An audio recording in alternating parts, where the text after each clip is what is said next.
Fala, meus amigos, minhas amigas ligadas aqui no Dois Toques, a casa do futebol, para a gente falar desse fenômeno chamado Zenit. Por que tantos jogadores brasileiros entram no radar dos russos, principalmente do Zenit? E por que o Zenit consegue levar esses jogadores brasileiros? Porque ele é um atrativo, porque querer é uma coisa, conseguir captar é outra. Por que esse time russo de São Petersburgo é tão atraente para jogadores brasileiros e por que o foco deles é jogador brasileiro? A gente vai falar sobre isso e falar também sobre Copa Sul-Americana, uma Copa Sul-Americana diferente em 2025. É a edição com o menor número de brasileiros nas oitavas de final e quase fica um só, hein? Mas por muito pouco fica um só. O Atlético Mineiro conseguiu fazer aquilo que parecia impossível: ser eliminado jogando dentro de casa para o horroroso Atlético Bucaramanga. Depois de ter vencido na Colômbia, perdeu por 1-0 dentro de casa. Meu Deus do céu, meu Deus do céu. E cada episódio dessa partida que você tira assim para almanaque de dar risada, né? O Hulk conversando com o árbitro, levando cartão amarelo antes dos pênaltis, a conversa parecia que tinha sido ótima, né? Uma amizade profunda tinha sido feita, depois da risadinha, cartão amarelo, mete o pé. E o Atlético conseguiu vencer. 3-1 destaque aí para o goleiro Everson, que finalmente pegou pênalti, né?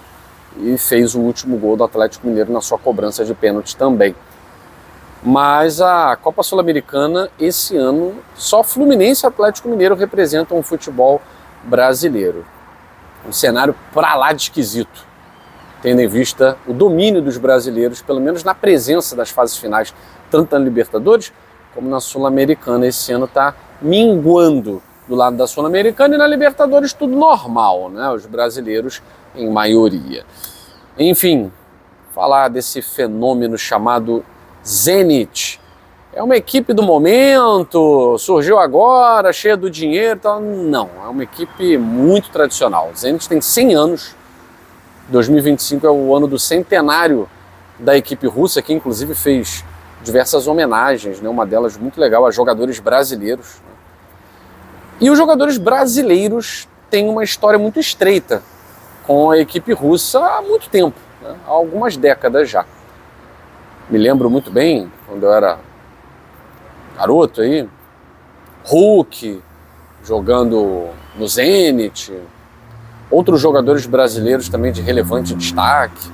A Liga Russa era uma liga interessante para jogadores brasileiros, mas o Zenit tem, há algum tempo, assumido um protagonismo em ser o grande concorrente hoje das equipes do primeiro escalão da Europa.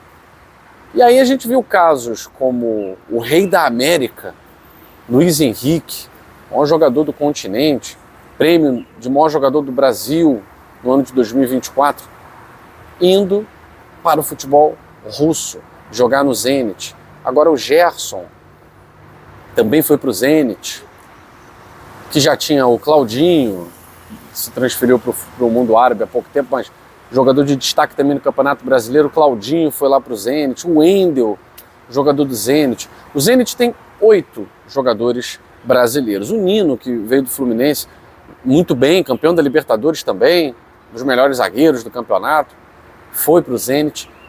Então essa força do Zenit, ela se dá principalmente num contexto em que a empresa principal patrocinadora da equipe russa é uma das principais fornecedoras de gás natural do mundo. 10% de fornecimento de gás natural do mundo é feito pela Gazprom, patrocinadora do Zenit. E vale dizer que a Gazprom, segundo a revista Forbes, em 2023 teve um faturamento de mais de 136 bilhões de reais. Bilhões de reais. Isso é muito dinheiro. Ah, mas depois da guerra com a Ucrânia, perdeu um pouco porque houve bloqueio na Europa. Sim. E aí isso justifica esse assédio maior a jogadores brasileiros, porque sempre o Zenit teve atletas brasileiros no seu elenco. Agora, esse assédio muito maior por atletas brasileiros de primeira prateleira, isso vem principalmente desde o bloqueio da Europa, o que tem dificultado negociação com jogadores de outras nacionalidades do futebol europeu. O jogador europeu não quer ir para a Rússia por conta do medo, da situação de instabilidade política, a guerra e tal. E o jogador sul-americano, ele tende a ter uma visão melhor por diversos fatores. O fator financeiro. Muitas vezes vai receber muito mais do que receberia em outro lugar da Europa, mesmo num grande clube.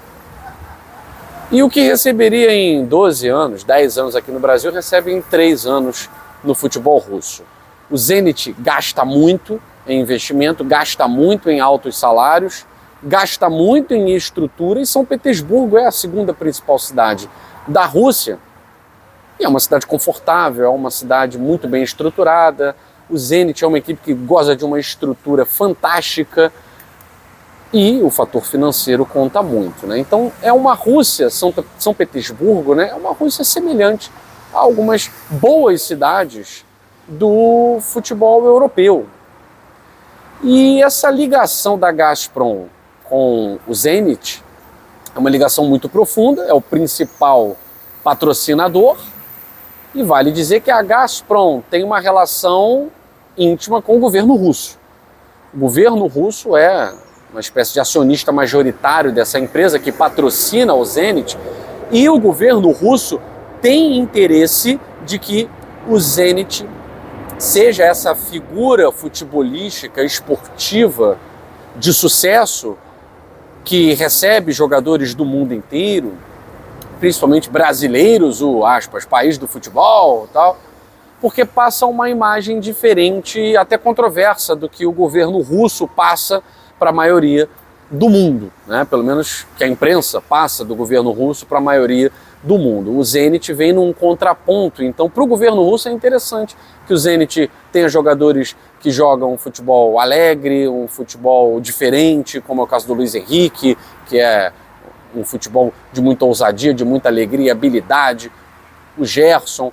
E até na Rússia se fala, os jogadores brasileiros vêm para cá para receber igual ou mais receberiam num clube como Atlético de Madrid, num clube algum da Premier League que não seja de primeira prateleira, recebem até mais e uma pressão muito menor, porque os russos amam o futebol, mas não tem essa pressão toda que existe, por exemplo, no futebol brasileiro e nos grandes clubes europeus, né? Isso um setorista do Zenit falando a uma reportagem do GE. Então, de certa forma, isso também tira um pouco do peso dessa pressão em cima do grande jogador e traz a tranquilidade de jogar num polo em que ele vai ganhar muito dinheiro em 3 anos, 4 anos e até retornar futuramente para o Brasil já tendo feito a sua vida financeira.